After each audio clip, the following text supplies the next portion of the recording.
gentlemen, welcome to the Aspire Sports Show. I'm Tyler, along with Gigs here, and we're going to talk about this sloppy game that we just watched tonight. It was pretty disappointing, I must admit. Really disappointing, especially because I was pretty high on Teddy Bridgewater all week, and the weather definitely affected the game, but his line really killed him in this game. He was getting hit a lot, ended up leaving the game early. It was just really disappointing, I gotta admit. I'm sorry to everybody that I said, start him. He's a top 10 play this week. It really didn't work out, but it was an ideal matchup, ideal spot. You put it behind you and you moved on to next week. So, really, the biggest takeaway for me, not the takeaway, but Calvin Ridley got hurt. Obviously, Teddy Bridgewater as well. I did a video on Calvin Ridley, so make sure you subscribe, and you can check out that video. But basically, the football doc, I don't know if you guys follow him on Twitter. If you don't, I would definitely highly recommend it. He said that he avoided a big injury, he thinks. He thinks he's going to be probably out for a couple of weeks, though. His foot kind of released in the tackle. Had his foot not released, he thinks he probably would have been out for a season. So that, positive news there. But other than that, the game was pretty ugly. I mean, if you have Todd Gurley, good for you, because the dude is just a touchdown machine, getting touchdown. I think he leads the NFL now in touchdowns. So good for you if you own Todd Gurley. Other than that, it was pretty ugly. What did you think, Kiggs? Yeah, ugly game with a game flow that was complete opposite of what I thought it was going to be. I expected Carolina to get up and then Atlanta play a little bit of catch up, or it be, just a shootout in general. But Atlanta comes out with the victory, 25-17. And Atlanta had 131 rushing yards on the ground, and Hill was actually the one who got the biggest chunk of them at 55. So it was a weird game overall, in my opinion. Mm-hmm. And not all the fancy studs really didn't do much in this game other than Julio. Yeah, he was about the only one that really and I mean, we kind of were talking about it before. We thought Matt Ryan's over-under was 284 passing yards. I think that's what it ended at. And he looked like he was just going to smash that under the first quarter, halfway through the second quarter, and then just the second half. Well, even this first half, he was right. I think he had 189 or 198 yards passing the first half. Second half, didn't get there. The rain started to play a big factor as the game went on, especially the second half. It was coming down quite a bit. So definitely played a factor at that. But, other than that, I mean, Julio, he looked really good. He looked really good as usual. And, Bryant Hill did play a decent amount of snaps, but I think it was just because of the weather, really what factored in. And Todd Gurley just hasn't – Todd Gurley's been getting touchdowns, but the past 2 weeks now just hasn't been efficient. He's averaging, I think, 2.5 or 2.6 yards per carry now the past 3 weeks. So a little bit of concern there, but he's getting touches, so that's really all that matters. So DJ Moore let down, only 2 catches, and really came at the end of the game, was basically catchless. Robbie Anderson, not great, but at least he was getting targeted like usual, caught some catches. So Hayden Hurst, good call on that. You and Ryan definitely like that, so that was a good call. He looked pretty. I wouldn't say he looked bad. He did look good in this game. And 5 catches for 54 yards isn't bad for a tight end in fantasy football. So, yeah. But other than that, ugly. No, disgusting. We did mention on the show. Geez. We did mention on the show that Curtis Samuel was going to be the first touchdown scorer. And he ended up being the first touchdown scorer. So hopefully you made that bet and you won some money. Kyle said drop $350 on it. Hopefully you dropped that $350 and won a lot of money on that. So, but other than that, I don't really have much else, much of anything to say. Other than that, what about you? No, that pretty much covers everything. I mean, just keep an eye on Calvin Ridley injury. I think Teddy Bridgewater should be fine going forward. He got banged up, but he'll probably be good moving on. And this was probably the last day of starting Mike Davis for Mike Davis owners, as long as nothing messes up Christian McCaffrey's return for next week. So if you're a Mike Davis owner, maybe look into trading him to someone who has CMC and get something so that person can trade you a valuable piece for that insurance. Yeah, that's a good call. And what a kind of a disappointing game for him as well. Just the whole Carolina offense was just disappointing, though. So, yeah, with that being said, let's go ahead and move on, and we're just going to kind of go in a couple things here. We'll talk about a couple things. Gig's going to kind of talk about his DFS plays for the weekend that he's been looking into. It'll be a pretty short show here. So, Gigs, why don't you go ahead and kick it off with some of your favorite DFS plays that you've been looking at for this week? Yeah, I'll go ahead and just rattle off my two favorite at each position. At quarterback this week, I'm looking at paying down for Jimmy Garoppolo against Seattle. Seattle's got to have the worst or second worst pass defense, probably next to Atlanta in the league. He's at 6,600 on FanDuel. He's easily going to hit 2 times value, in my opinion. I have him projected for 21 or more, and at 6,600, I think that's a slam dunk. And then I like Tannehill. He's 7,500 against Cincinnati. Now, I'm kind of scared of game flow here. Like, if Derrick Henry gets going pretty early, maybe they don't have to rely on Tannehill passing the ball. But he's averaged 25.62 FanDuel points since A.J. Brown has returned. So I kind of like that soft matchup for Tannehill. Maybe since he can kind of keep it close because Tennessee's defense hasn't been as great this year. So he's a quarterback I'm definitely looking at this week. And with running backs, I think Kareem Hunt at 8,200 against Vegas is a slam dunk. I have him projected for 17 or more, especially with OBJ going down, maybe a couple more targets in the receiving game. Still no Chubb. Las Vegas' defense has looked very bad. It's been pretty bad, and we're going to go ahead with Kareem Hunt because he's looked like a beast. And then the other running back I like this week is Jonathan Taylor. I know I keep saying Jonathan Taylor's he's gonna have his time. It's gonna be his time. But they had a bye. They're going against my Detroit Lions, who suck on defense. So I kind of like Jonathan Taylor this week at 7,300. I think that's a really good spot for his price and matchup. Do you like any of those picks I got so far? Do you have anyone you want to add for quarterback or running back? No, I honestly I haven't looked that much into it. I think those are good, pretty solid picks though, definitely. I do think I like the Jimmy G one because I also think that you have good stacking options with Ayuk, and then you could go even Kittle if you want to go Kittle, and then you have the other side of the ball too. You could go Russ and you could go DK or Tyler Lockett. So I do like that. And then like you said, we were kind of talking about this earlier. The Tennessee game right now is projected, the over-under right now is 53, and that's the second highest of the slate right next to the San Francisco and Seattle game. So I think that's where I'd probably put a lot of my money is into those two games because you have just so many options on both sides. You could go Tannehill, A.J. Brown, Jonnu Smith, or you could go to the other side and go with Joey Burrow or any of those receiving options, really, even Gio if he plays this week. So I think those are all pretty good options, yeah.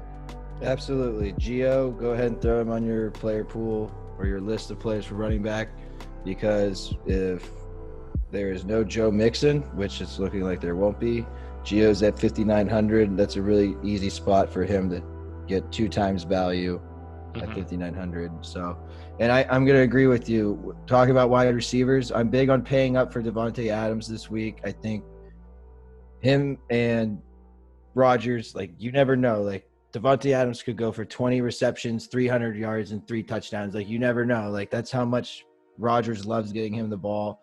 And when Adams is on, he looks like the best receiver in the league. So maybe lightning strikes twice here. I like Davante Adams paying up there. I do want to say something real quick about that too. If Aaron Jones doesn't go, I think his value goes up even a little bit more without Aaron Jones in this game, just because Rodgers kind of relying on him, and this secondary is not very good for Minnesota. It's not, so it's very beatable. No, I absolutely agree. And then that's something to definitely keep an eye on with running back, the Jamaal Williams play. That could be another really good play. I think they bumped his salary up pretty high this week.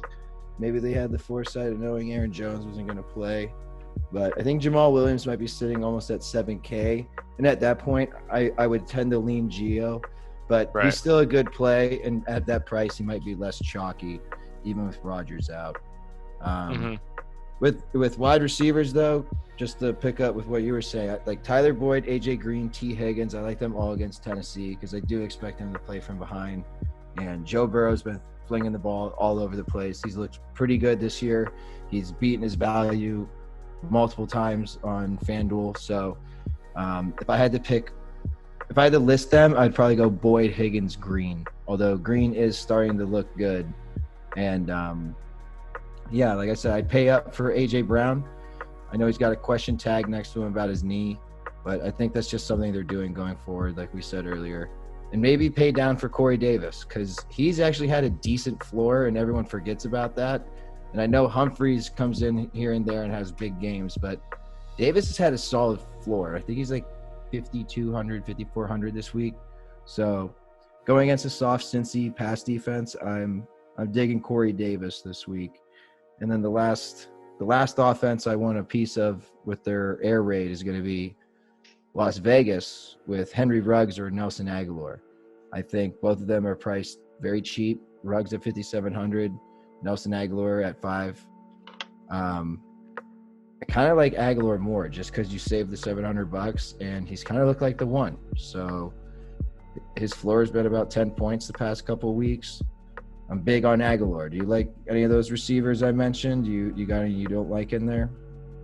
No, I agree. I do like, especially that Corey Davis call. I think that's a good call. And last week he did see 10 targets. So 10 targets, and I think, like we already said, this game, 53 points. It's going to be a bit high scoring. So I think he's going to have some opportunities, and he's definitely a nice fade, a nice pivot play from A.J. Brown, where I think A.J. Brown will obviously be pretty high owned. So especially in like a GPP, if you're going to play tournaments and that kind of stuff, I think that Corey Davis would definitely be a pretty good play in there. I agree. Definitely GPP with Corey Davis. I'm cool with GPP or cash with Brown, but Corey Davis would definitely be more of the GPP. Defense, I'm going to keep it simple. You got 3 you should be choosing from, in my opinion, on FanDuel. You got Kansas City at 5,000, Buffalo at 46, and you got New Orleans at 3,600. Chiefs are playing the Jets. I don't know if the Jets could even score a touchdown right now, so that's obviously a great play at 5K if you want to pay up. Buffalo's playing New England. New England's offense has looked bad, and Cam Newton's prone to turnovers, so maybe you can get like a pick 6, fumble recovery touchdown, lots of sacks, something. But I know Buffalo's defense has not been the same as they were last year, but I think that that's still a smash spot right there against New England, who I think has one of the worst offenses in the league right now. And Edelman, I don't know if he's playing. I don't think he's playing, so got to keep an eye on that. That only makes that much easier for Buffalo. And then New Orleans going against Chicago. Foles has not looked that good. Allen Robinson, concussion protocol. I don't know if he's going to play. Even if he does, I actually like Allen Robinson in that game if he plays. So I was going to knock on him a little bit, but I do kind of like Allen Robinson at 6,800 in that game. But I still don't expect Chicago to put up points in bunches. Their offensive lines look like shit. They really have not done much on offense to impress me this year. It seems like it's always come in spurts. They're not just consistently going down the field. So I like New Orleans at 3,600. I think if you're going to pay down on defense, that's where you should go. I agree. I do want to mention, did you talk about tight ends? We can talk about tight ends real quick in a minute. Yeah, that's what I was going to go to next. With. Okay. I just want to talk about two defenses that I kind of like. So the first one is going to be Detroit. I do like Detroit. I know that they play Indy, but I'm not a believer in Indy. I'm not. I don't. Jonathan Taylor, sure, but me personally, I was going to say Russell Wilson, Phillip Rivers. No, I'm not a believer. I think Detroit can do something against them. And then the other defense that I do like, and I like them going forward because honestly, this is shaping up to be a pretty good team. I believe that is the Miami Dolphins. Yes, they play the Rams, but I think going forward, this Dolphins team, they actually have a pretty good secondary, like a really good secondary, and two cover corners. So me personally, I don't think that if you want to pay for them, I'd much rather pay for the Saints. But going forward, I think that the Miami Dolphins are going to be pretty good, and their secondary is very good. So, yeah. And then let's just go ahead and go into tight ends. And you kind of talked about it a little bit. I feel like one of the guys might be Darren Waller that you like. What do you think? Yeah, if you're thinking about loading up on Las Vegas offense, and maybe you want to stack wide receiver tight end with like Derek Carr or something, I think that's great because I think Waller at 6,800 is actually in a really good spot. He's obviously Derek Carr's favorite target on that team. He's got a great floor week in, week out. And sometimes tight end is like the Achilles heel of people's fantasy lineups. Like you'll play like a Jonnu Smith and you're like, yeah, I'm going to get 10 points. Can't wait. No, 1.9. And now it's in the shitter. So I think Waller is like by far the safest play for the price. And then Kittle paying up. Like I know Kelsey is playing the Jets, and I know that is such an easy matchup, but I love Kittle against Seattle. I would be very surprised if he has under 100 receiving yards, and I'd be very surprised if he doesn't find the end zone. I'm that bullish on Kittle this week. I have no problem paying up. And then lastly, yeah, the guy who burnt me, Jonnu Smith. I like Jonnu Smith against Cincinnati. That's another guy maybe you want to stack Tannehill, A.J. Brown, or Tannehill, Corey Davis, and then throw Jonnu at tight end. I think he's going to be a good spot at 6,100 against Cincinnati. And I picked Jonnu Smith over two cheaper tight ends around the same price range, which were Noah Fant and the other guy's escaping me right now. But I like Fant. I think he can have a big game. I think he's their best weapon through the air right now. Like without Cortland Sutton and Jerry Jeudy just hasn't looked that great. I like Fant. I think he's like 5,700 right now. So yeah, those would be my four guys this week that I'm going to be looking at tight end. No interest in like Harrison Bryant? I was looking at Bryant. I just think that with tight end this week, there's a couple guys that I'm really in love with. Like most of my lineups, almost all of them are going to have Kittle because I just love the Kittle Garoppolo stack. With no Deebo Samuel, I think that the ball is going to go his way. And even with Seattle knowing it's coming, I don't think they're going to be able to stop it. But that's true. I did look at that a little bit. I mean, tight end for me, it's always one of those tough ones. It's a position I hate paying down for unless I'm grabbing that deep sleeper. Mm-hmm. Is that who you're looking at this week? I do like Bryant. I mean, I feel like 5,000 really, it's not terrible. But I do like Jonnu Smith there. I think he's priced pretty well for 6,100. Has a really good matchup this weekend in Cincinnati. So if you're gonna do like you said, that stack, Tannehill, and if you go to the other side, there's just plenty of options in this game. I like him. But yeah, I mean, I definitely think if you're going to pay up, I'd much rather pay for Kittle than Travis Kelce, even though Kelsey's a stud, but I'd rather pay Kittle. Yeah, I'd agree. I think that matchup's just too good. And the one thing that kind of like made me go away from Bryant is Njoku's the same price. So if I pick the wrong one between the two, I'm just going to hate myself. So that's actually one of the times where I will like copy paste the lineup and just switch those two out. Because it's just one of those things I have to do. I can't go into Sunday and have the first touchdown of Sunday be Njoku 80-yard touchdown and I played Bryant. Like I'll lose my mind. Oh, those are the worst, aren't they? I hate that. That's what kind of pisses me off about DFS a little bit, is that you have some interest in some guys and then you're like, for me it always happens. It's always like the day of, I always switch out a couple guys and it's like the wrong choice and I should have played the other guys, and I just get pissed on myself and I can't even look at it for the rest of the day because I'm just like, God, how stupid are you, Tyler? You tell yourself this every damn time that you're not going to do it, but then you do it every time. So I just that last second tinkering. Yes, last second tinkering. It gets me every time, and I tell myself, next time I'm not going to do it, but then I do it next time. Damn it! So, but other than that, I mean, Anything else? Real quick, I do want to say this because I've seen quite a few questions about this. Any interest? I mean, me personally, probably not, but Jerick McKinnon or Hasty, which one? If you had to pick one. For some reason, my gut's telling me Hasty, because I mean, McKinnon should make sense. He's been there the longest. They paid him the money, but Hasty just seems like he's gonna get the totes between the tackles, you know. Mm-hmm. And I know McKinnon's been the guy in the catch game, but Hasty can actually catch it too. So I'm actually looking at Hasty this week. I wouldn't be surprised if they go with McKinnon. It's McKinnon's actually someone I have on my board of DFS players to consider. But no, I mean, I like Hasty in this spot, especially for his price. And someone can pick him up in like a 12, 14-man league. If he's out there, you should have him immediately. And I'm gonna just mention one last person here, okay? My last person here that I'm gonna mention. Actually, it's gonna be two because they're both on the same team. Tua. I believe in Tua, okay? I believe in him. Right now, 6,800. Yes, it's a tough matchup, no doubt about it. But for somebody who's rushing upside, the rushing upside is huge in fantasy football, and I think that he has that good rushing upside.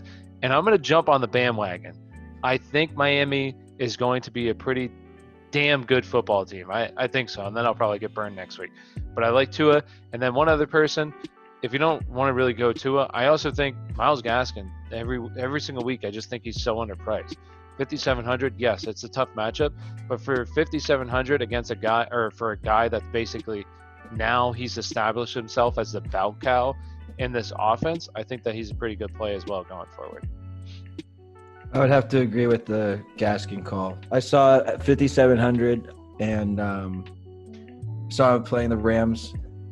Kind of scared me at first. I'm like, maybe I shouldn't do it. But looking at how expensive the running backs are, like the top ones, and there's really nothing in between. If I had to pick between Gaskin and McKinnon, I'd probably go Gaskin, because looking at his stats, he's getting yards. They've definitely chosen him as, you know, their go-to guy. He just needs to find the end zone some more. Yeah. If he can find the end zone, he's putting up solid fantasy numbers already when it comes to yardage. So, yeah, I definitely like him. And another maybe off-the-wall cheap running back this week is David Montgomery. I know I was just bashing Chicago and their offense, but no Allen Robinson, maybe a couple – if Allen Robinson isn't a go, maybe a couple more targets in the passing game. He has managed to get like 10, 11, 12 fantasy points just about every week. So he has a potential to hit 2 times value sitting at 5,900. Yeah, and like you said with Gaskin, he's just another guy that kind of needs to find the end zone. He's getting touches. He's averaging the past couple of weeks like over 18 touches. It's there. It's just, like you said, the offense just hasn't looked that good, unfortunately. So, but any other last takes here for DFS, the game, anything? Yeah, I'm going to cry myself to sleep tonight because I had Mike Davis, DJ Moore, and Robbie Anderson all on the same team, and I'm going to go to sleep with 20 points. So yeah, it was rough. It was very disappointing, but it's a bummer that the weather there just wasn't good, because I think it would have been a pretty good game if the weather wasn't pretty shitty and it rained all day. And they were saying that some of the players were switching cleats out and stuff, so just not good. It's pretty unfortunate. So that being said, thank you for watching. We really do appreciate it. Make sure you hit that like, subscribe, share button. We'd really appreciate that as well. So thank you. Good luck in all your fantasy games this weekend. Any bets that you have, we'll be releasing more content as the week progresses. And make sure you check out our live show on Sunday. We'll be live from 11:15 to 12:45, and we might even go to 1, depending on how active it is in there. And it's been pretty active, so make sure you go and watch that. And thank you so much for watching. Have a wonderful day.